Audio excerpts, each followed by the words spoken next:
Yo, what's good? JC Exotics hitting y'all with another video. Today, we are gonna be making a bioactive enclosure for the ball pythons and probably some future stuff that we're gonna have coming in hot. But we got this stuff. We're gonna try to make it as cheap as possible. Right here, we got some topsoil. This topsoil was literally like $3.50, something like that. We got some sphagnum moss, important stuff. We got another bag of topsoil. We got rock for our layer at the bottom, our drainage layer, and we got our drain mesh. This is gonna allow for, well, I'm gonna explain everything to you guys, step by step.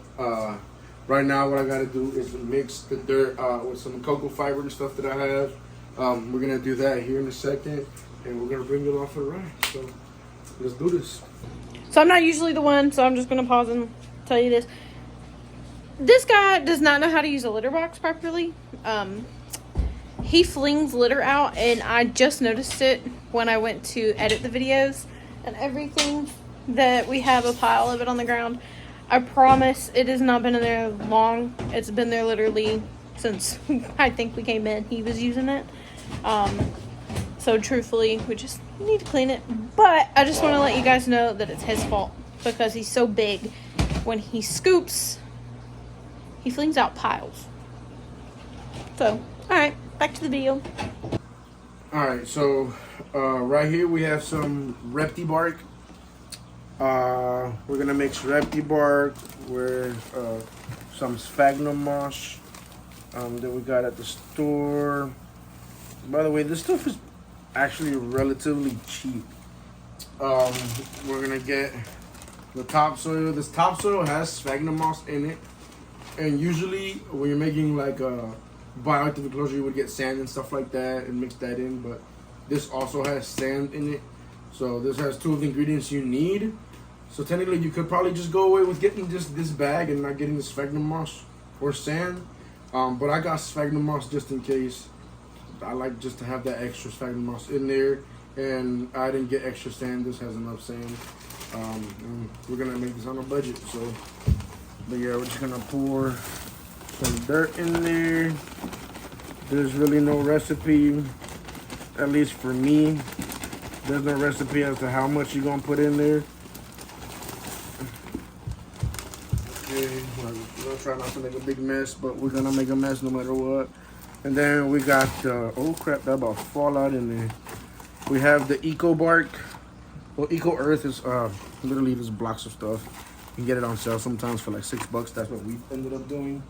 I don't need that block. I already pre-mixed. You just pour water into it, and it's like this. It kind of comes up. Sometimes you have to break little pieces like that together. But yeah, we're just gonna put some of this in there.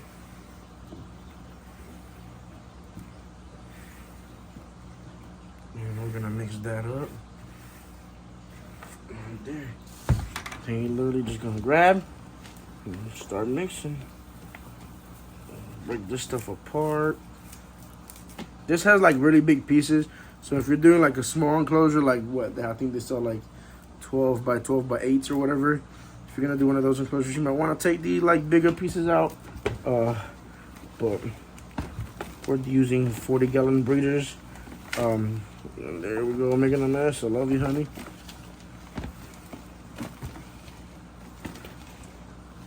We're definitely gonna put some more repti bark in here in a second. Maybe. You know, starting to look better. I should probably take my Apple Watch off.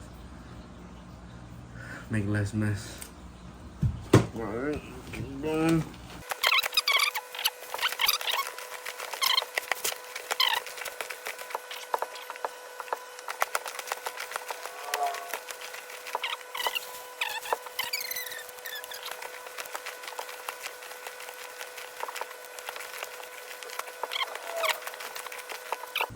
Alright, so now this is going to be the drainage layer. For bioactive enclosure, you need a drainage layer. Alright, y'all. Don't judge me. I was cold and now I'm warm. Like I'll pimp daddy with the whole thing, got the gold chain, you know what I'm saying? Don't judge me, but I have to correct this. I don't know what John is. So the drainage layer. Yeah. So layer, because like when you're misting or anything, you pour water in the bowl or anything that's in there. If the substrate gets too moist and stuff like that, you're just gonna create bacteria. You're gonna probably kill some isopods and stuff like that. So this just gives the water a place to drain and go, and then it'll evaporate and go back into your substrate. Pretty neat. But yeah, it's just a way to help that not happen. This bag is heavy as all get out, so I'm gonna try to do this as best as possible. This might be easier if I push this back. I'm just freaking wham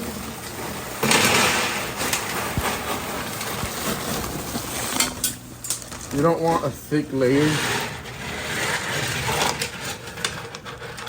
but something like that's pretty nice. Just give it like about an inch of a drain layer. They're doing 2 snakes in here.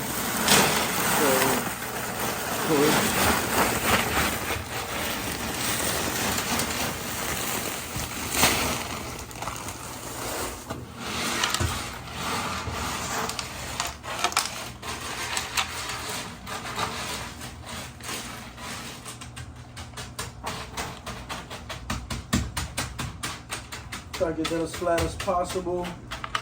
Yeah, it actually looks really good right there. That's gonna be my drainage layer. All right, so this is gonna be the drainage layer. You know, we have the rock, but you don't want to just put the dirt on top of this because it's gonna get mixed in with the dirt, and then there ain't no point of having this drainage layer. So what we're gonna do is, this is like some garden mesh.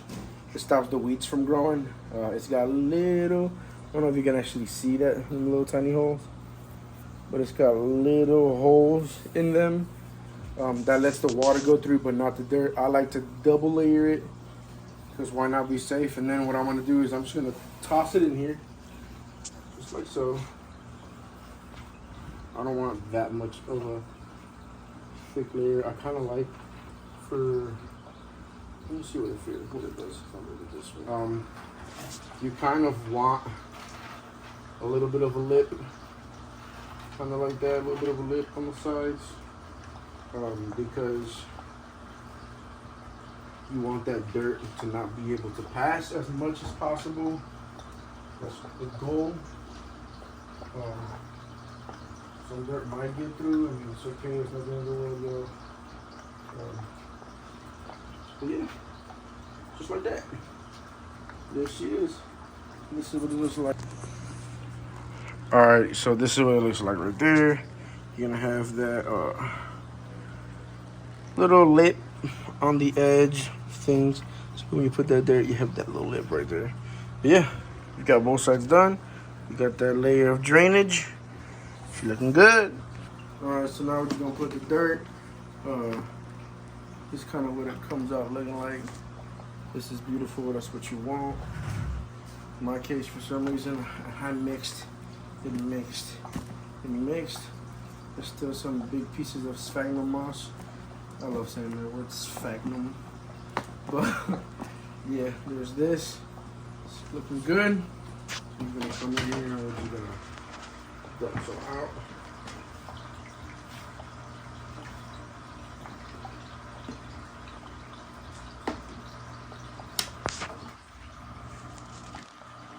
Some dirt way through, not the end of the world.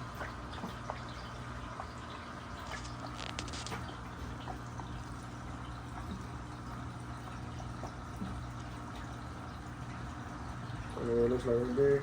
And yeah, we're gonna have to make some more of this stuff. Look at that. That's crazy. It went from like here, yeah, ish, to There there. was a lot of here. Pretty much done. That's okay. I want a deep layer. I want the isopods, the springtails, whatever we're gonna put in here. I want all that to thrive. And compact a little bit down. You don't want it too compact because you want the isopods to be able to go through easily. Put the rest of this in here. We're just making a batch. Ooh, I can't reach my arms are short, yo.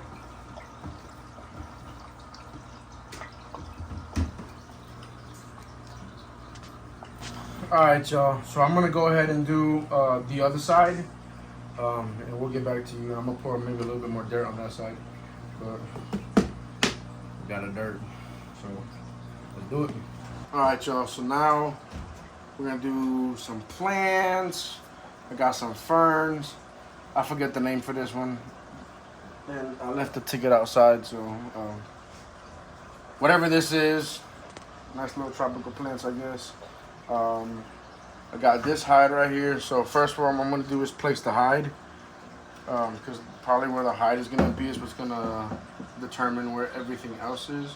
So I'm probably gonna keep the hide right here, or probably right here. What you think, baby? Right there? Yeah, I like that. So we'll do it right there. So, all right. That's where I want my hide. So I'm gonna put one of these little plants behind it. And then what I'll do later is I will actually come back and probably add some dirt where all these little plants are. Because since ball pythons are gonna be in here, they're most likely gonna try to move some of these plants. They're strong. They're nothing but muscle. So we'll leave that there. We'll keep that like that. That's pretty good. So it makes it look like a pineapple. Yeah. And we got this other one that we can kind of just like pinch over here. Let me see. Move some space.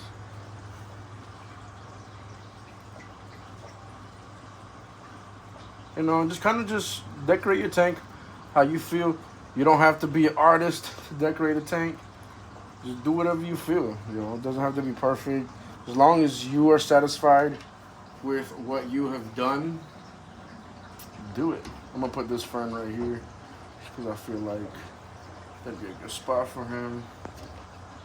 My snake can go behind it, and ferns will grow however the fern wants to grow. Ferns grow fast. I got some other plants over here that I've been growing for a while inside of aquariums. So I'll probably just to give it that natural vibe, because that's what I'm going for, y'all. The more natural it is for your ball python. I know a lot of people keep ball pythons in tubs, and that's how I had it. I had them in the rack system, but I didn't want to keep them in the rack system. I did the rack system because it was convenient and they had space, and it was like they had space, but it was also less space on my part. Like I could fit more. But when ball pythons are in the right environment and they have actually like proper hide and environment, plants, humidity. I mean, y'all, with a bioactive enclosure, you don't even need to clean. Like, isn't that just lovely? Like, the point of this hobby is to enjoy your animals, not be a slave to your animal. So that's honestly what I tried to go for. Some of this stuff, by the way, won't be like this in the morning or something like that, because it's a ball python. At the end of the day, he's gonna push whatever he wants to push to get around it. I mean, maybe I'm wrong. Maybe he's a good guy. He don't want to do that to his hide. So how do you do it? Maybe I put it like that. Maybe like that. I want it to be kind of natural, you know.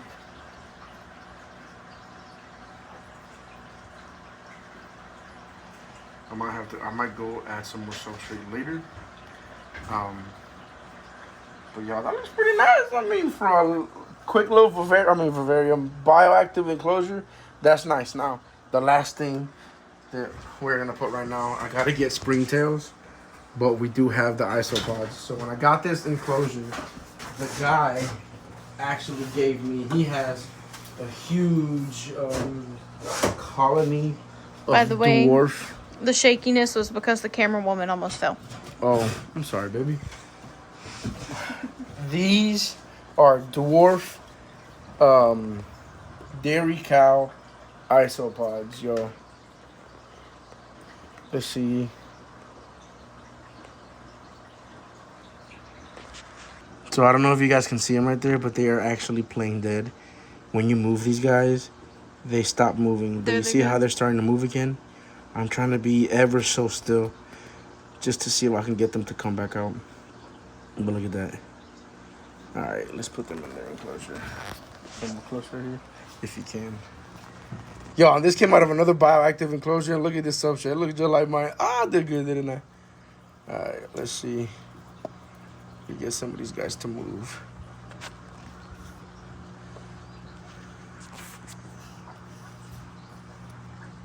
We're gonna get also some leaf litter, like you're seeing right there. So I don't know. Let me know if y'all see them. I definitely see dirt moving. There they are right there. Just give it a couple seconds and they'll start moving again. Watch. This might take time. I might fast forward it depending on if they want to start moving or not.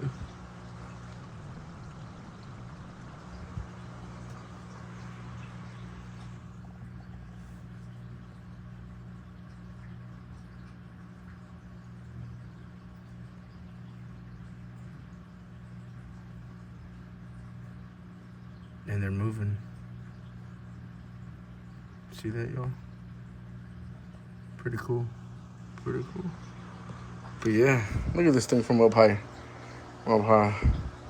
It's pretty nice for a ball python, if I say so myself. We'll put a little dish bowl on this side. I might end up moving this. But another thing is, people are always like, oh, I want to give my ball python the best of the best, so I'm gonna give him a, what the heck's wrong with 2 light bulb? What the heck? Oh, it's loose. So, a lot of people are like, oh, I want to give my ball python a 40-gallon all to itself. And that's cool if you want to do that. That's super cool, you know, give him a lot of space. But ball pythons like small enclosed spaces. That is where they're very comfortable. That is where probably they'll start eating. If you put a ball python like in a really big enclosure, the chances are that he might get stressed. Unless he's like an amazing eater, he might get stressed and he'll stop eating. They're very shy animals. They don't like it to be too bright. So stuff like that.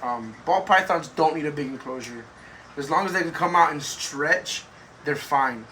But the reality is that if you give your ball python a really big enclosure, you're probably going to stress them out.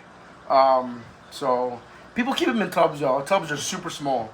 Like, just think about that. People keep them in tubs, and that's really not like they don't have daylight, nothing. Like, I mean, it is dark, small, and that's just how they like it. They like to be coiled up and in their little hole, hiding place, whatever you want to call it. But I like this is a 40-gallon. So this one has 20 gallons and this one has 20 gallons. Honestly, that is more than enough space for a ball python. They will be happy and they will eat.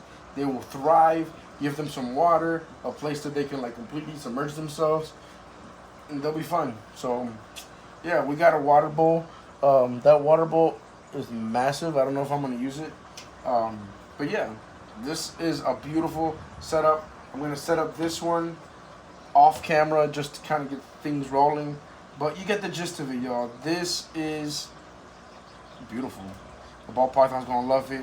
It's gonna hold humidity. That is one thing that ball pythons need for shedding. They need humidity. They live in a pretty humid environment. And yeah, that's why you think all these python species and everything are thriving in Florida. The humidity in Florida is insane. They thrive there. So we're gonna try to create an ecosystem like that. And that is exactly what we're doing here. I'm gonna mist all this and we'll be good. So yeah, I'm gonna go ahead and set up the other tank. All right, y'all. I got excited and I forgot to record this part, but homeboy is going in his hide right now. Let me see if I can show you guys. Well, homegirl, I should say. Hey, baby. You gonna hide? Look, she just like, leave me alone. She's exploring it. She's not even all the way in yet. But yeah, look at her, y'all. She looks so good. What you think, Georgia? What you think, baby? Yeah? And she's like, nope, don't touch me. Let me see. Come here, baby. Let me love you. She never lets me touch her like that. Except for Lilo. Come here, baby. Lilo. Oh, come here, baby. Oh, yeah. But yeah, y'all. Look at him. Oh, yeah. Look. That's dope. That's beautiful. This is what we wanted. This is exactly what we were going for, y'all. Let me get the other one out right quick. Give me a second. They're actually currently hiding. Who should I put in there, baby? The other, the banana? Yeah. He deserves a good home, right? Even though they're all gonna get a good home. I'm gonna take one of these out of here. We don't need both of them in there anymore. I can come out. Alright, banana.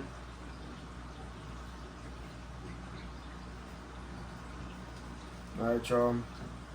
A beautiful banana ball python. That can't open. Look at that. A beautiful, beautiful banana.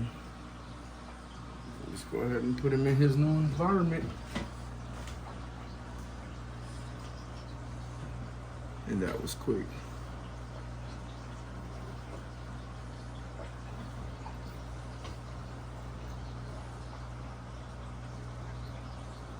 And I'm just gonna hang him and see what happens.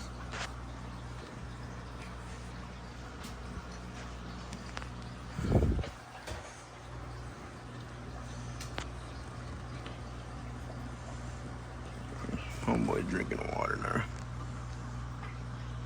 You didn't drink water out of your other water bowl, fool?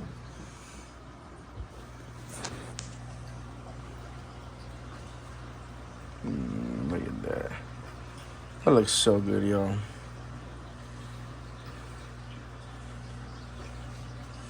Let me entice him to go in a little bit more. We got the heat lamps. Those heat lamps are old, so they're kind of, but they work. So we're gonna use them. Yeah, look at that. Look at that perfect stretch. Perfect space. Perfect amount for these guys. And they're happy. I'm happy. He's just exploring. He's like, whoa, what is this, yo? He's always been in a rec system. Since baby, he has always been in a tub. So this is new to him. He's like, what is this wilderness? He looks good. He looks good. Homegirl keeps sticking her head out a little bit. But you guys, that's the video for today. Look at that beauty. Ain't that awesome, y'all? Ooh, almost fell. But ain't that awesome? Look at that.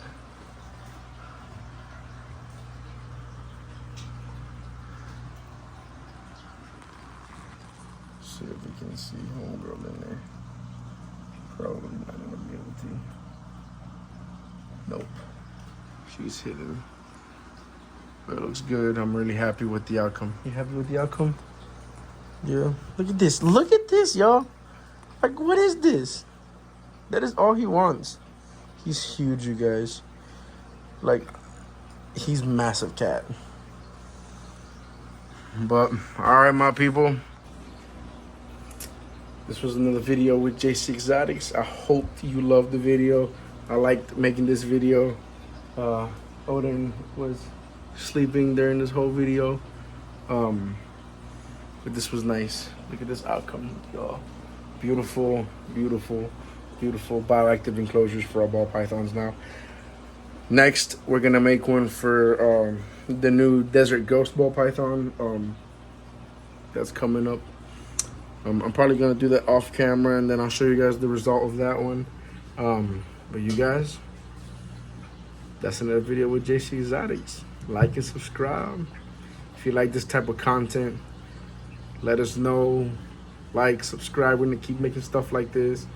And I'm gonna keep on saying it. Like and subscribe, because we're gonna keep on going. I know it's been sporadic. We haven't made. Says it too.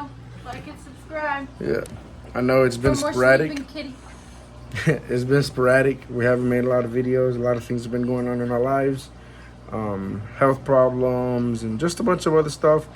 But we know God's in control and everything's gonna be all right. But yeah.